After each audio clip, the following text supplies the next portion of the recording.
Assalamualaikum warahmatullahi wabarakatuh. Saya Nur Fatimah Ramasari. Di sini saya akan memaparkan mengenai permasalahan perkembangan peserta didik, penyebabnya, dan cara menanggulanginya. Di dalam perkembangan peserta didik terdapat aspek perkembangan anak. Di antaranya yaitu ada perkembangan psikomotorik, kognitif, sosial emosional, dan bahasa. Yang pertama, perkembangan psikomotorik. Perkembangan fisik sangat penting dikembangkan sejak dini, terutama pada anak usia SD. Perkembangan psikomotorik pada anak dapat menentukan keterampilan dalam bergerak. Psikomotorik ada dua, yaitu psikomotorik kasar dan psikomotorik halus.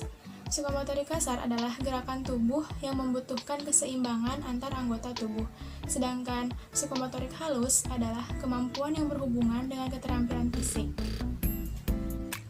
Adapun kelainan pada perkembangan psikomotorik, contohnya yang pertama ada obesitas atau kegemukan. Terjadi pada usia 6-11 tahun, merupakan isu utama yang terjadi pada usia sekolah dasar. Penyebabnya adalah karena kelebihan berat badan sebagai akibat dari kurangnya berolahraga dan terlalu banyak makan. Tetapi masalah ini dapat diantisipasi oleh orang tua dengan cara mengubah cara makannya, latihan olahraga secara teratur. Obesitas ini mengakibatkan gangguan pada kesehatan seperti jantung dan sesak nafas. Kemudian, yang kedua ada kidal. Gangguan fisik berupa kelainan yang terjadi pada bagian organ tubuh tertentu dalam pemfungsian organ tubuh yang tidak wajar, semisal menulis dengan tangan kiri. Penyebabnya karena adanya faktor bawaan dari lahir dan faktor pembiasaan yang salah. Akibat dari kidal ini adalah merasa kurang percaya diri karena dianggap tidak wajar. Cara menanggulanginya adalah membiasakan untuk menulis dengan tangan kanan.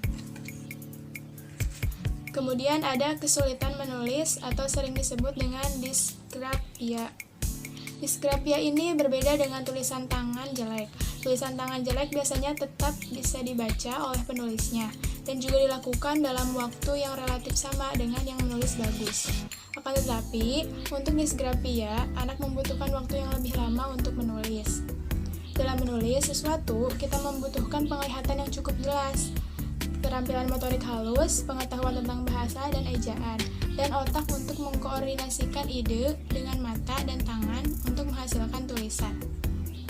Jika salah satu elemen tersebut mengalami masalah, maka menulis akan menjadi suatu pekerjaan yang sulit atau tidak mungkin dilakukan. Cara menanggulangi disgrafia adalah yang pertama, merasakan huruf dengan meraba benda berbentuk huruf. Kedua, menulis dengan ukuran besar. Dapat dilatih menulis di atas bak pasir atau menggunakan cat agar meningkatkan input sensorik mereka.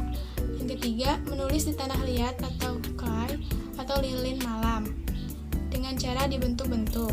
Yang keempat, berlatih menggunakan sumpit atau pinset. Yang kedua adalah perkembangan kognitif.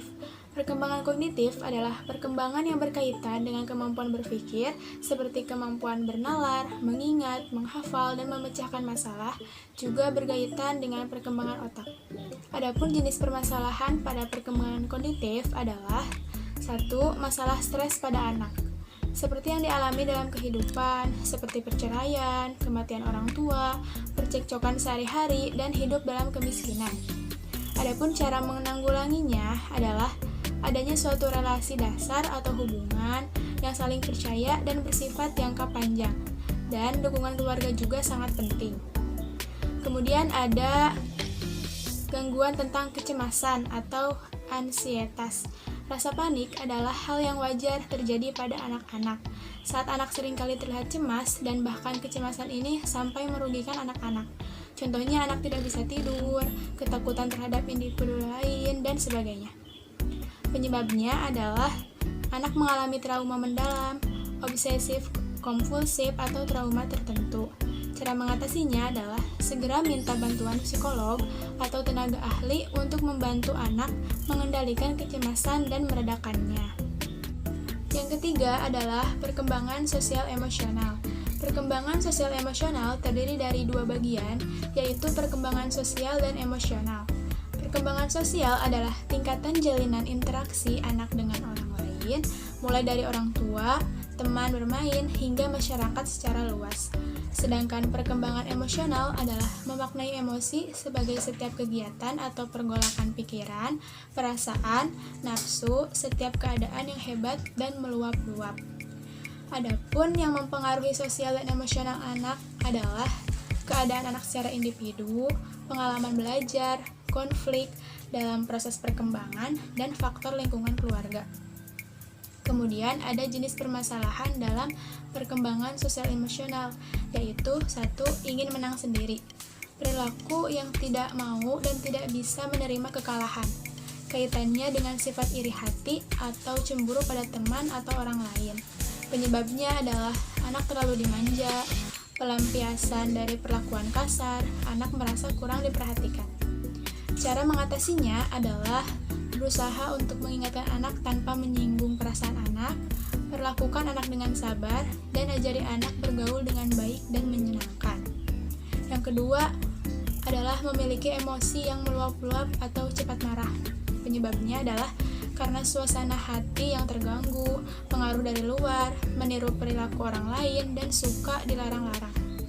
Cara mengatasinya adalah mencari tahu penyebab anak marah, contohkan perilaku yang baik terhadap anak, kemudian tunjukkan sikap tenang akan kemarahan anak tersebut, kemudian berikan pelukan pada anak agar merasa tenang, kemudian menasihati anak dengan baik. Yang ketiga, mengejek dan menggertak. Mengejek ini merupakan serangan secara lisan terhadap orang lain, sedangkan menggertak merupakan serangan yang bersifat fisik. Dengan dua perilaku ini, si penyerang melampiaskan dendamnya dan menyaksikan ketidakenakan korban akibat perilakunya. Penyebabnya adalah anak suka mengejek karena merasa iri ataupun meniru orang tua. Cara mengatasinya yaitu introspeksi diri orang tua, memberikan pendidikan agama, konsultasi kepada guru, tumbuhkan kebersamaan dan kembangkan bakatnya. Juga orang tua harus memberikan contoh yang baik dan bersikap bijak. Yang keempat adalah perkembangan bahasa. Setiap manusia secara psikologis mengalami tahap pertumbuhan dan perkembangan. Perkembangan pada anak meliputi aspek fisik dan mental. Salah satu aspek perkembangan mental pada anak sekolah dasar adalah perkembangan bahasa. Menurut Syamsul Yusuf, bahasa merupakan kemampuan untuk berkomunikasi dengan orang lain. Adapun menurut Abin Syamsuddin dalam Ahmad Susanto, pada awal masa ini, yaitu usia 6-7 tahun, anak sudah mengetahui sekitar 2.500 kata, dan pada masa akhir, yaitu usia 11-12 tahun, anak telah menguasai sekitar 50.000 kata. Adapun jenis permasalahan dalam perkembangan bahasa adalah keterlambatan berbicara. Disebabkan oleh pengaruh beragamnya konsumsi gadget pada anak menjadikan interaksi sosial anak menjadi berkurang dan membentuk pribadi anak menjadi cenderung introvert atau pendiam dan individualis. Anak mungkin kesulitan menghasilkan suara ucapan, menggunakan bahasa lisan untuk berkomunikasi, atau memahami apa yang orang lain katakan. Masalah bicara dan bahasa seringkali merupakan tanda awal dari ketidakmampuan belajar. Penyebab lain yaitu kehilangan pendengaran, hidup dalam lingkungan bilingual atau menggunakan dua bahasa dalam sehari-hari, dan juga lahir secara prematur. Adapun cara mengatasinya, yang pertama melatih komunikasi dua arah dengan anak, yaitu mengajak anak berbicara sejak dini dapat memberikan keberanian anak untuk berbicara. Kedua, kurangi memberikan gadget pada anak. Ketiga, membacakan dongeng atau buku cerita. Yang keempat, bermain permainan sederhana, seperti mengajak anak berdiskusi sederhana tentang mainan anak atau membuat cerita dari permainan tersebut. Yang kelima, ajak anak belajar bernyanyi bersama. Sekian pemaparan dari saya mengenai jenis permasalahan yang terjadi pada perkembangan peserta didik. Kurang lebihnya mohon maaf. Terima kasih. Wassalamualaikum warahmatullahi wabarakatuh.